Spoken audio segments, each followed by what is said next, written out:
오늘이 총회로는 노동주일이지만 또 앞에 있는 우리 어린이날이 이번 주간에 또 있습니다. 오늘 우리가 보는 말씀은 그리스도를 본받아 여섯 번째 말씀으로 우리 예수님처럼 자라나야 합니다. 우리 자녀들을 어떻게 양육할 것이냐, 또 그 자녀들이 보고 배울 수 있도록 우리 부모들이 어떻게 믿음의 본이 되어져야 될 것이냐, 우리가 함께 말씀 속에서 생각해보고, 또 우리가 자라나야 한다는 건 그저 어린아이 때만 자라는 건 신체적인 것을 말하는 거고요, 육체적인 걸 말하는 거고요. 우리가 주님 안에서 예수 닮아가는 것으로 우리는 평생 자라나야 되는 거죠. 그래서 예수님께서 자라나실 때 어떠한 것을 이렇게 딱 가지시고 자라나시는지 우리가 그리스도를 본받아서 우리에게서도 빼먹으면 안 되는 게 있어요. 오늘 말씀은 40절과 52절 누가복음 2장에 나타나고 있는 두 말씀은 예수님의 어린 시절을 딱 대변하는 굉장히 중요한 두 말씀이에요. 40절의 말씀은 아주 어릴 때, 아기 때의, 어린아이 이전에 유아기 때의 모습을 표현하신 것이고요. 그리고 나서 52절은 청소년기에 해당되는 말씀이 주어진 거예요. 그래서 예수님께서 이 어릴 때부터 시작해서 쭉 자라시는 과정이 나타나 있는 말씀인데, 이 말씀의 내용에 보면 똑같이 자라나고 있는 부분들이 있어요. 물론 유아기 때와 청소년 때에 조금 달라진 부분도 있어요. 그건 청소년기의 중요한 특징을 나타내는 것이어서 그것은 다시 말씀을 나눌 기회가 있을 겁니다. 그러나 우리가 먼저 주목하셔서 봐야 되는 건, 예수님께서 쭉 자라나시는 과정에 이것을 다 가지고 자라나신 거야. 그 자라남의 세 가지 방향이 분명하게 있다. 우리는 그것을 주목해야 됩니다. 그게 뭐냐? 영적인 자라남, 또 마음과 정신의 혼적인 자라남, 그리고 신체적인 자라남, 이 세 가지예요. 영과 혼과 육이 사람을 구성하고 있는 중요한 요소이기에 예수님이 자라나실 때 이 세 가지를 다 가지고 자라나셔요. 그리고 성경은 이 세 가지의 방향을 정확하게 우리 가운데 가르쳐주고 계시는 거예요. 우리는 흔히 신체적인 자람에 대해서 주목할 때가 많고, 또 지식적인 자라남에 대해서 주목할 때가 많아요. 그래서 놓치는 부분들이 우리 안에 생겨나는 거예요. 오늘 우리가 주님 안에서 또 계속해서 자라나야 되는 자리도 마찬가지라, 우리는 이 말씀 속에 이것이 아주 정상적으로 자라나야 된다. 이 하나님이 우리를 만드신 대로, 지으심을 주신 대로 영과 혼과 육의 계속적인 자람이 우리 안에 일어나시길 먼저 간절히 축원하고요. 더불어서 우리의 자녀들에게도 어릴 때부터 이것이 왜 중요하게 가르쳐져야 하는지, 본을 보여줘야 되는지, 우리는 거기에도 초점을 맞추고 말씀을 같이 나눕니다. 심리학적으로 보면 몸은 자랐는데 마음과 생각이 자라지 아니하고, 특별히 영적으로 자라지 않은 상태를 우리는 성인아이 이렇게 불러요. 분명히 자라나야 되는데 영과 혼과 육이 인격적으로 함께 잘 조화롭게 자라나지 못한 상태를 우리는 성인아이 이렇게 부르는 거예요. 성인아이가 되어버리면 여러 가지 어려운 문제들이 굉장히 많이 일어납니다. 그래서 우리의 부족한 부분이 함께 이렇게 자라날 때 보강되는 거고 만들어지는 거예요. 특별히 베드로전서 5장 3절 말씀은 우리 가운데 이렇게 가르쳐요. 맡은 자들에게 주장하는 자세를 하지 말고 양무리의 본이 되라 그랬어요. 양육을 하고 가르치고 또 섬겨나가는 자리에 제일 중요한 건 주장하는 자리에 있지 말아라. 그러니까 가르치되 가르치는 것을 어떤 방향으로 가르쳐야 되는 것을 말씀하시는데, 거기에 제일 중요한 말씀은 양무리의 본이 되라 하시는 말씀이에요. 자녀들에게도 본이 되어야 되고, 우리의 삶의 자리 안에 우리가 먼저 이걸 갖추라는 거예요. 우리가 이것을 영과 혼과 육의 자라남이 우리 모두에게 갖춰져야지만, 그래야 그것을 어깨너머로 이렇게 보고 자라는 모든 자녀들뿐만 아니라 주변의 영적인 자녀들까지도 함께 이렇게 자라나게 되는 그런 은혜를 만나게 되는 겁니다. 제일 먼저 우리가 주목해야 되는 건 40절 상반절과 52절 중반절에 나타나고 있는 말씀이에요. 아기가 자라며 강하여지고 말씀하셨고, 키가 자라나며 이렇게 말씀하셨어요. 이 말씀을 이렇게 보면 신체적인 자라남이 분명했다 하는 것을 알게 되는 거죠. 우리가 신체적인 자라남은 뭐 당연하게 주어지는 거다 생각하지만, 세상에 당연한 거는 아무것도 없어요. 정말 모든 것이 하나님의 은혜인 줄 다시 한번 믿으시기를 축원합니다. 우리가 신체적으로 건강하게 자라는 건 하나님의 큰 은혜예요. 이게 너무 보편적인 은혜로 사람들에게 다 주어져 있으니까, 그러니까 여기에 대한 감사가 우리 안에 부족한 거죠. 신체적으로 자라지 않는 아이들이 많습니다. 여러 가지 질병과 여러 가지 문제로 인하여서 신체적으로도 성장하지 못하는 경우가 많이 있어요.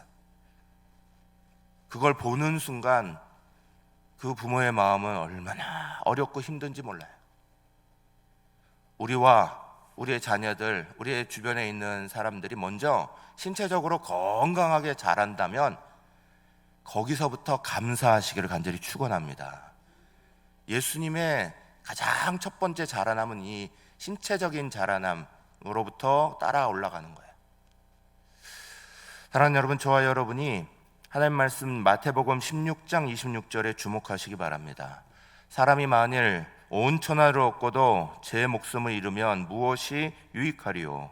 사람이 무엇을 주고 제 목숨과 바꾸겠느냐 하셨어요. 우리에게 생명 주심 자체가 은혜이고 감사입니다. 내가 오늘도 하나님의 주신 건강 가지고 살아갈 수 있다는 것이 얼마나 크고 감사한지 모르는 거예요. 그 건강이 있어야 또 주님 앞에 나와 이렇게 마음껏 예배할 수 있죠. 예배하는 것도 우리에게 주신 큰 은혜잖아요. 어느 보신원에 가니까 이렇게 써 있었어요. 물질 잃는 것은 조금 잃는 것이요, 명예 잃는 것은 많이 잃는 것이요, 건강을 잃는 것은 모두 다 잃는 것이니 흑염소 개소주 드세요. 이렇게 써 있어요. 보신원이니까. 건강 잃어버리면 우리가 기본적으로 해야 되는 것에 엄청나게 제한이 되잖아요. 메뚜기하고 하루살이가 한판 붙었어요. 하루살이가 화가 났어요. 그래서 그냥 집으로 돌아가가지고 떼거리를 데려왔어요. 200만 마리를 데려왔어요. 바글바글. 메뚜기가 그거를 막 보고 기가 질렸어요. 하루살이가 메뚜기에게 말합니다. 마지막 소원이 뭐냐? 메뚜기가 대답해요. 내일 싸우자. 내일 아무리 200만 마리가 오면 뭐해요? 하루살이라 내일 다 죽어버리면 아무것도 아닌 거. 우리 가운데 건강 잃는 거, 건강 가지는 건 정말 감사한 거야. 그것을 우리가 가지고 있다는 것 사실 자체로 너무너무 기쁜 일이에요. 그런데 이것을 관리하는 게 사실 쉽지 않죠. 저부터도 쉽지 않아요. 어느 나이 딱 들어가기 시작하니까 뭐 어지럼증도 오고 불면증도 오고 또 뭐 잠이 늘 부족하게 막 이렇게 되니까 막 여러 가지가 그냥 이렇게 한꺼번에 막 오기 시작하더라고요. 그래서 이것들을 뭐 하려고 언제는 헬스클럽을 꾸린 적도 있어요. 우리 동네 헬스클럽이 3개월을 한 달로 할인해 준대잖아요. 그래가지고 그거를 믿고 했죠. 한 달 값밖에 안 받았어요. 감사했죠. 근데 문제는 등록하는 날 가서 운동하고 다음 날 운동하고 그리고 3개월 후에 운동화 찾으러 가서 운동하고 왔어요. 그리고 그 다음부터는 헬스클럽 절대로 안 끊어요. 그렇게 해서 운동이 안 되더라고요. 예. 전에 이렇게 안에서 이렇게 뭐 여러 가지 운동 이거를 만들어 보려고 애를 쓰는데, 저도 그게 너무 힘들더라고요. 뭐 많은 분들은 저한테 새벽기도 후에 운동하시면 되죠 그러시는데, 제가 부목사 때는 그게 됐어요. 담임 목사가 되니까 그 시간 안에, 오늘도 아침에 우리 부목사님들한테 그 소리 했는데, 새벽 예배 끝나고 아침에 구상하고 뭐 계획하고 이러면서 이제 그 시간에 교회가 해야 되는 일들을 우리 부목사님들한테 안 알려줘 버리고, 제가 낮에 일을 시작하면 우리 부목사님들이 밤에 집에를 못 가요. 다 늦게까지 야근해야 돼요, 맨날. 그러니까 그분들이 일하게 해드리려면 저는 새벽에 일을 해요. 그래서 저는 오전이 엄청나게 바빠요. 아침 시간이 굉장히 바빠요. 그러니까 그 시간에 빼가지고 얘가 한다는 게 쉬운 일이 아니더라고요. 작년에 토요 새벽 예배 끝나고 제가 이맘때였어요. 여러분에게 함께 산에 같이 올라가십시다. 그래 그날 하루는 빼서 산에 같이 올라가려고 그랬는데, 그날 뭐 그렇게 말씀하셔갖고 여러분이 따라올 것 같이 그러시더니 실제로 따라오는 분들은 많이 없더라고요. 그래서 좌우간 저 산책 이렇게 하루라도 그렇게 다녀오면 신체 건강 유지하는데 참 좋잖아요. 근데 올해는 그렇게 말씀을 못 드리겠어요. 뒤에 지금 우리 산 뒤를 지금 공사하고 있거든요. 그러니까 지금은 오히려 저 산책하는 걸 조금 올라가지 마시라고 지금 여러분한테 지금 만류해야 되는 그런 형편이에요. 저거 공사가 다 끝나서 안전하게 될 때까지는 올라가지 마셔라, 지금 이래야 되는 입장이에요. 지난번 이제 성지순례를 갔다 오면서 하루에도 막 엄청나게 걸었어요. 어떤 날은 3만 보를 한꺼번에 막 걸었어요. 그러니까 이게 하루에 3만 보를 걸으면서 성지순례를 해야 되는 거예요. 이게 얼마나 힘들어요. 안 걷던 사람이 갑자기 3만 보 걷는다는 거 쉬운 일이 아니잖아요. 그러니까 이거 하고 나서 김상정 목사님하고 저기 남북교회 김상정 목사님하고 둘이 결단한 게 있다니까요.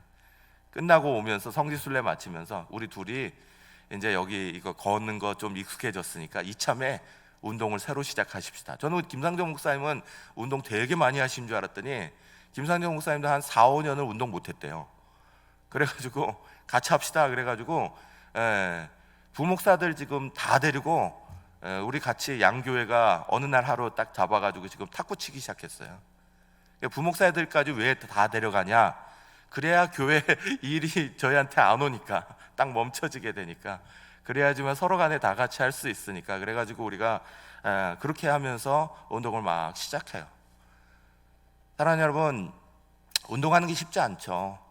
바쁘시고 어렵고, 뭐 나이 드신 후에나 운동해야 된다, 뭐 그럴 수 있지, 이렇게 말하면 또 크게 혼나죠.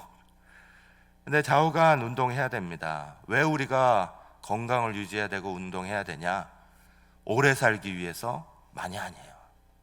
성경은 이것을 분명히 가르치시는 게 있어요. 고린도전서 6장 19절 20절 말씀 이렇게 말합니다. 너희 몸은 너희가 하나님께로부터 받은 바 너희 가운데 계신 성령의 전인 줄 알지 못하느냐? 너희는 너희 자신의 것이 아니라 값으로 산 것이 되었으니 그런즉 너희 몸으로 하나님께 영광을 돌리라 하셨어요. 우리가 하고 있는 일들 통해서만 하나님 앞에 영광 올리는 게 아니라는 거예요.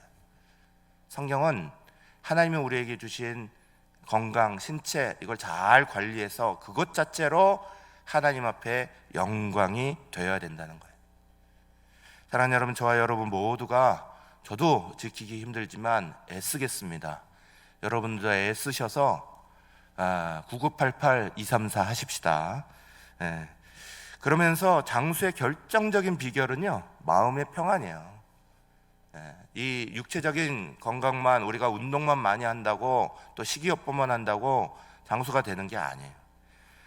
잠언 4장 23절은 우리 가운데 분명히 말씀하세요. 모든 지킬 만한 것 중에 더욱 내 마음을 지키라. 생명의 근원이 이에서 남이니라 그랬어요. 마음의 건강이 너무 중요하다는 거예요. 상처받는 자리, 또 혼란해지는 자리가 마음과 정신이에요. 마음이 평안해야 정말 우리 가운데 좋은 건강이 유지되는 거잖아요.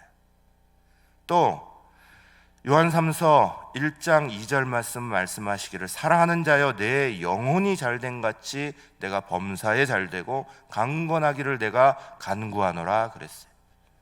영혼이 잘됨 같이 이게 우선이다 그러시는 거예요. 마음이 건강해야 되고 생각이 건강해야 되고. 그래서 오늘 예수님의 자라남에 대한 말씀을 봐도 40절 중반절 52절 상반절에 이렇게 써 있어요. 지혜가 충만하며 예수는 지혜가 자라나며 이렇게 돼 있어요. 신체만 자라나신 게 아니라는 거예요. 신체가 자라나시는 만큼 마음이 자라셨다는 거예요. 정신세계가 자라나셨다는 거예요.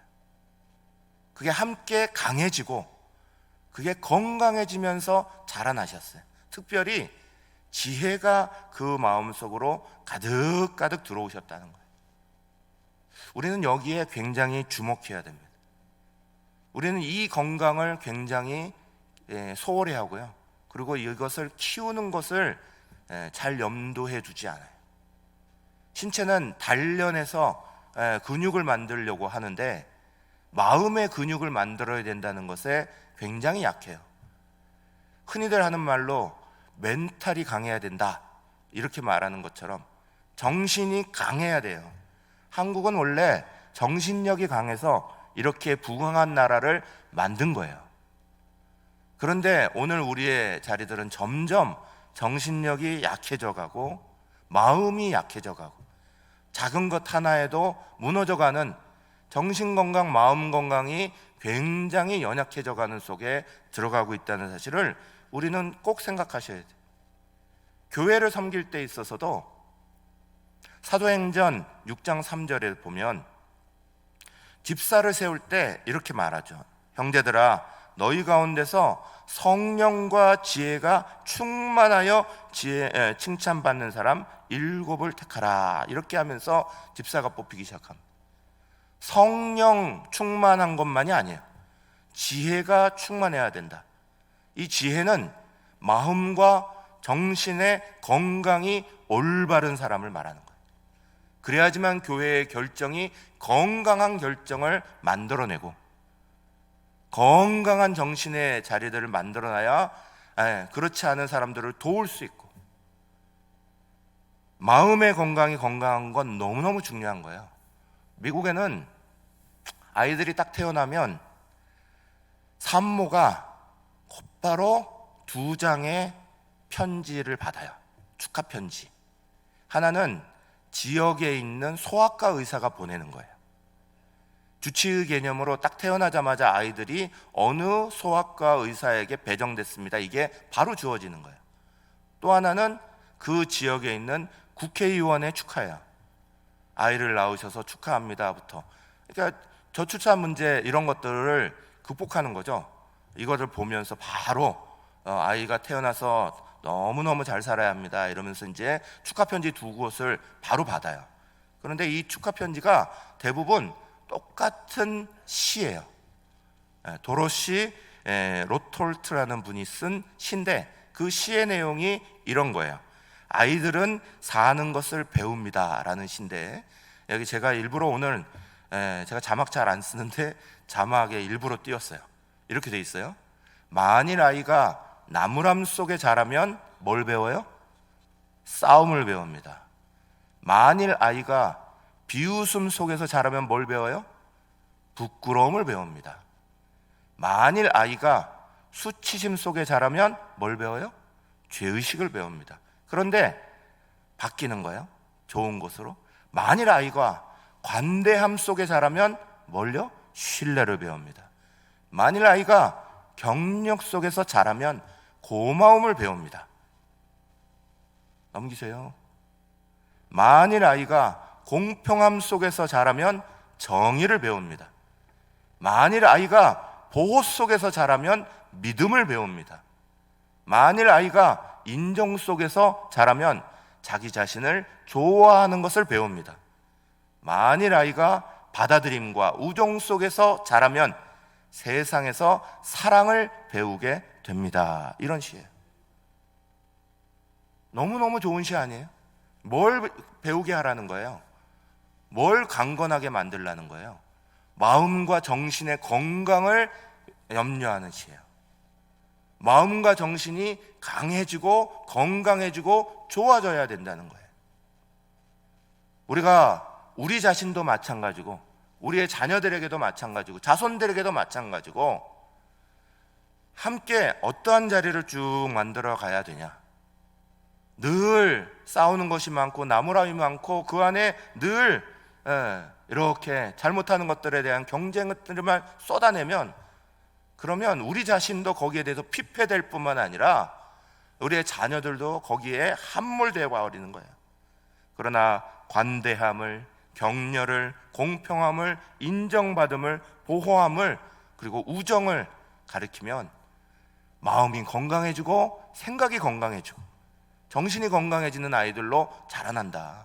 이게 미국에는 태어나자마자 아이들이 딱 받는 편지예요. 사랑하는 여러분, 오늘 우리가 예수님의 자라남을 보시면서 신체의 건강도 중요하지만 우리는 늘 육신의 건강, 육신의 아픔, 여기에만 초점을 자꾸 맞추시는데 정말 장수의 비결은 마음의 평안이에요.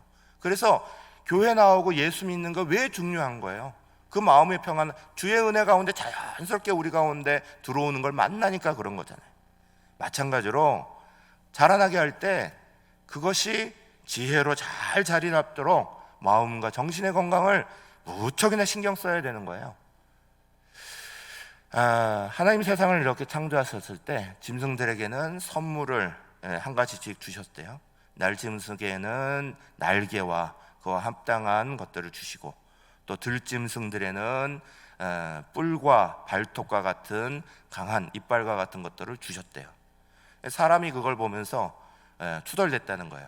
우리는 왜 아무것도 안 줘요? 몸도 맨몸이고 날개도 없고 우리는 앞으로 어떻게 살아가요?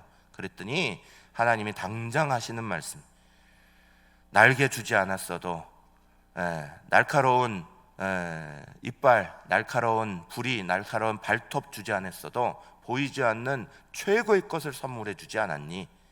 그게 하나님의 지혜다 그러시는 거예요.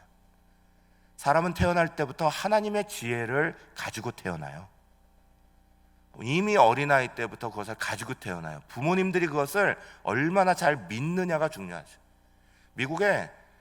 미국을 흔들었던 한 사건이 있어요. 2살 난 아이가 엄마를 살린 사건이에요. 24개월 된 아이가 911에 전화를 해서 그날 엄마가 쓰러졌는데 엄마 아파, 마마 sick, 마마 다운, 이 두 마디를 했어요. 엄마가 쓰러졌어요. 이 두 마디를. 이것 때문에 911이 출동하고요, 그 엄마가 제때 살아나요.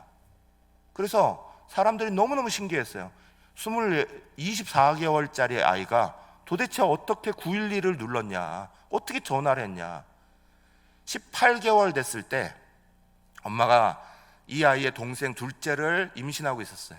산딸이 가까워지니까 아이한테, 18개월 된 애한테 혹시 몰라서 911 이렇게 전화하는 거에 몇 번 시범을 보여준 거예요. 아이는 그걸 기억했어요. 엄마가 쓰러지니까 911로 전화해서 911을 불러요.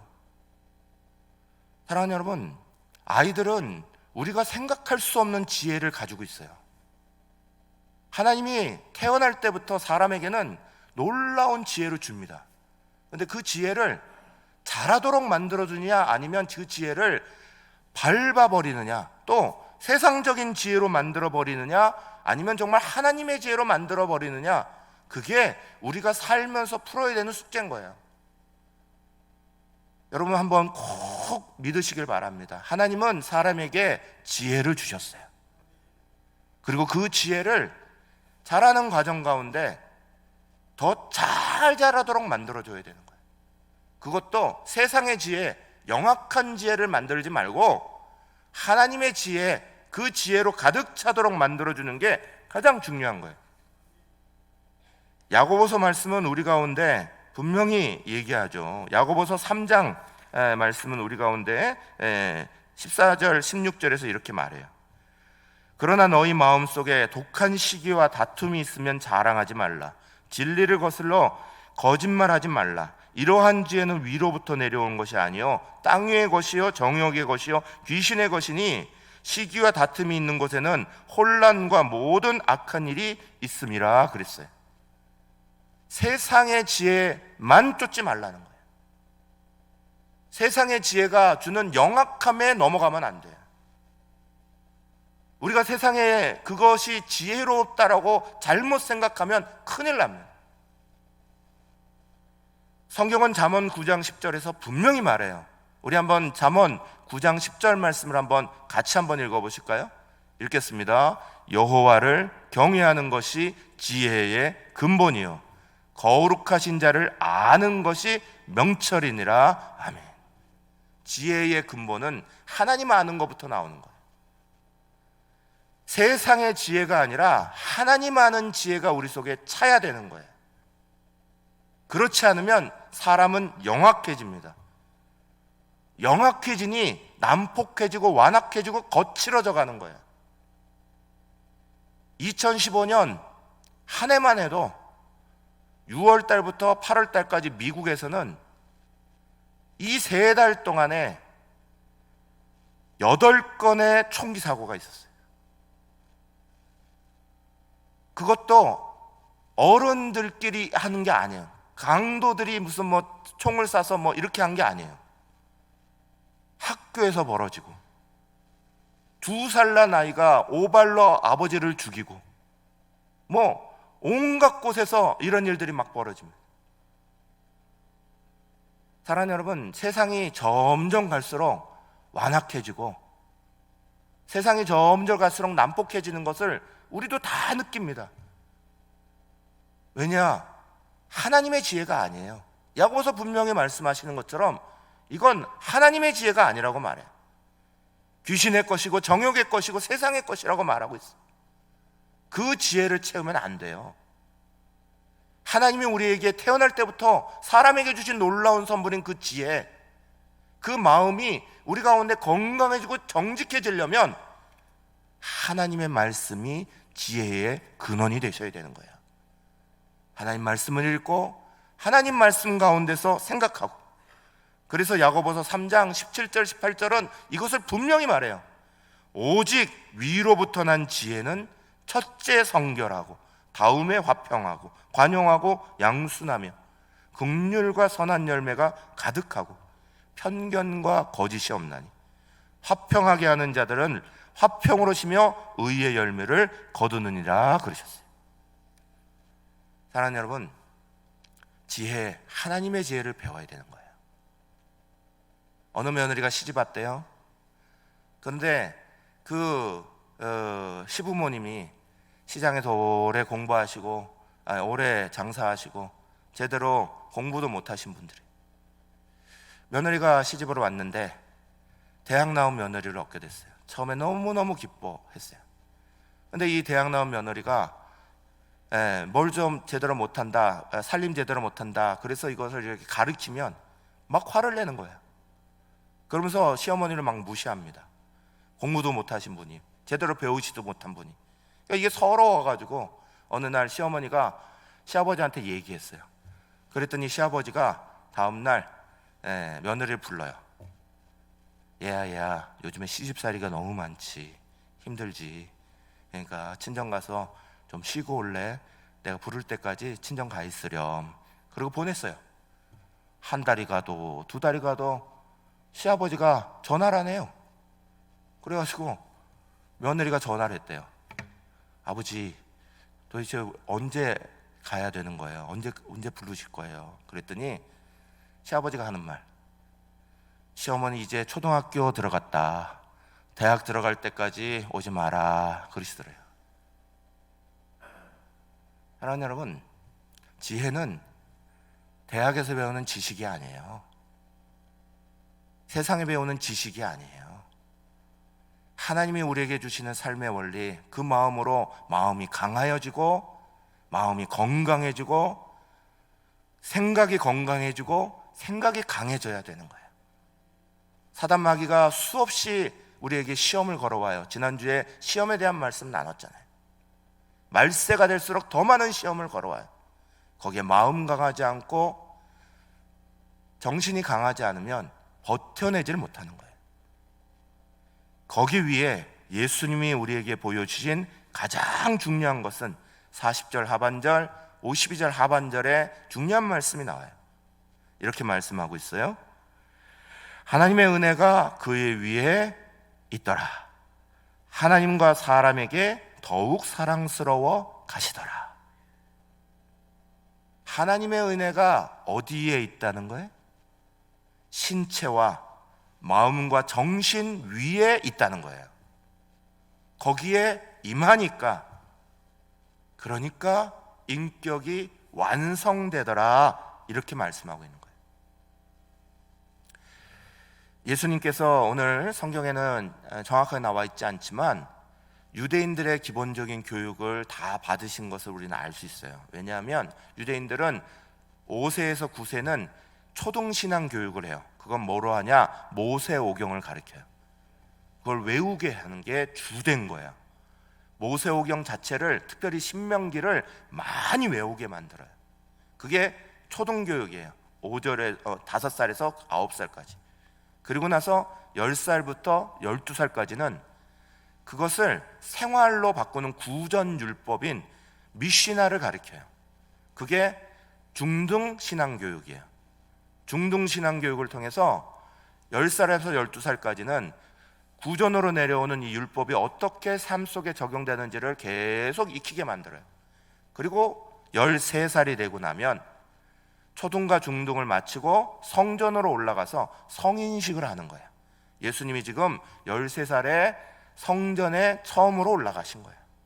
올라가셔서 그때부터는 지혜로운 사람들은 특별히 더 탈무드를 중심으로 하는 신앙 고등교육을 받기 시작하는 거예요. 그래서 예수님이 그 자리에 남으셔서 엄마 아빠가 막 혼란한 가운데 먼저 떠나고 남으셔갖고 계속 랍비들과 얘기하고 있는 것이 이 세 번째 교육을 하고 계시는 그런 과정이에요. 그런데 엄마 아빠가 놓치고 마리아와 요셉이 멀리 갔다가 다시 왔잖아요. 아이를 놓고 왔구나 생각하고 다시 왔어요.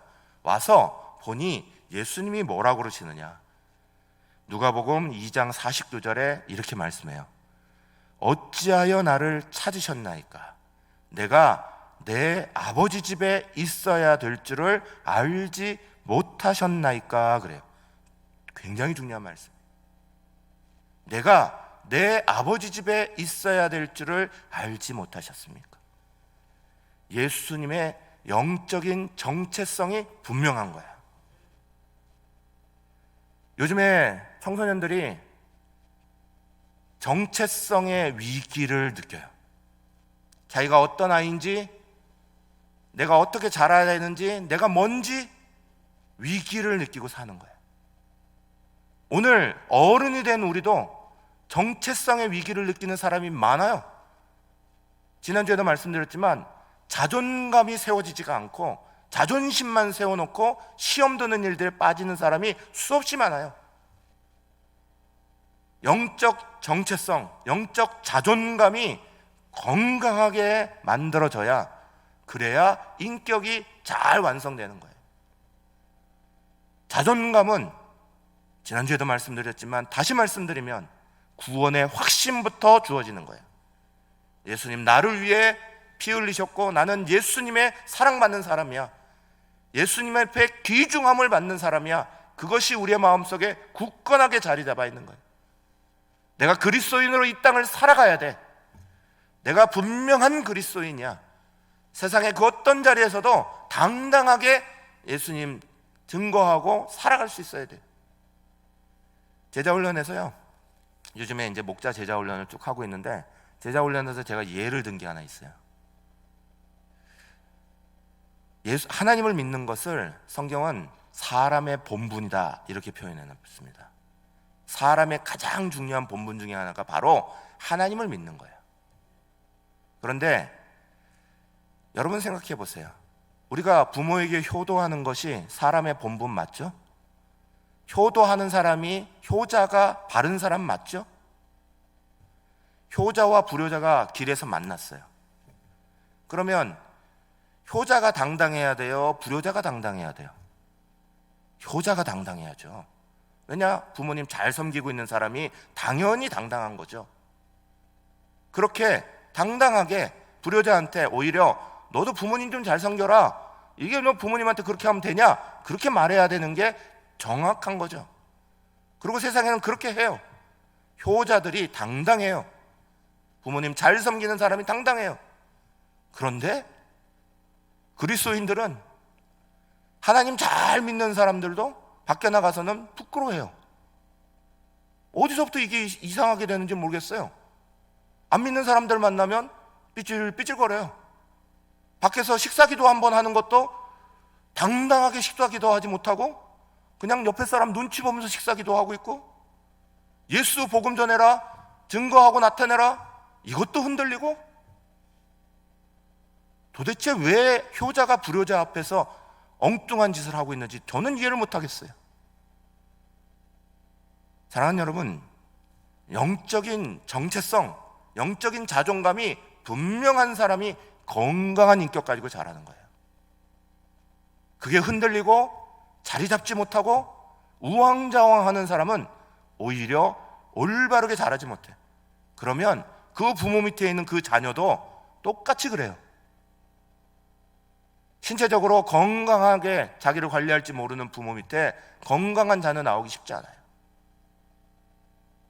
마음과 생각이 건강하고 강한 그런 마음을 가지고 있어서 어떤 풍파 속에서도 이겨나가는 부모를 두고 있는 그런 자녀들은 그 모습 보면서 나도 그렇게 할 수 있다라는 마음을 가지게 되는 거예요. 영적인 자존감이 분명하고 하나님 안에서 내가 그리스도인으로 확실한 삶을 살아가고 있는 성도들을 아버지로, 어머니로 두고 있는 분들은 그거 보면서 당당함을 배울 수 있는 거예요. 저와 여러분은 우리의 자녀들, 우리의 가정의 달이 이제 5월달 되면 시작합니다. 우리는 여러 가지 모습 안에서 주장하는 자가 아니라 본이 되는 자세를 취하는 거예요. 그 본은 우리 자신부터 몸에 익혀야 됩니다. 한쪽으로 치우쳐서 육적인 건강에만 염려하고 걱정하지 마세요. 영과 혼과 육이 온전하게 건강하게 되어야 하나님의 복이 우리의 삶에 다 들어오는 거예요. 저 여러분 모두가 그리스도를 본받으시기를 축원합니다. 예수님 자라는 과정에 이 세 가지가 항상 인격적으로 자리 잡으셨어요. 그래서 온전하게 사람들에게 사랑하실 수 있었고, 불쌍히 여겨주실 수 있었고, 사람들을 품어내실 수 있는 은혜가 그 예수님께 일어나는 거예요. 저 여러분도 이런 모습을 열심히 따라갈 수 있도록 우리부터, 그리고 우리 자녀들 주님의 은혜 안에 이렇게 자라도록 기도하시고 성장시켜 나가시기를 간절히 축원합니다.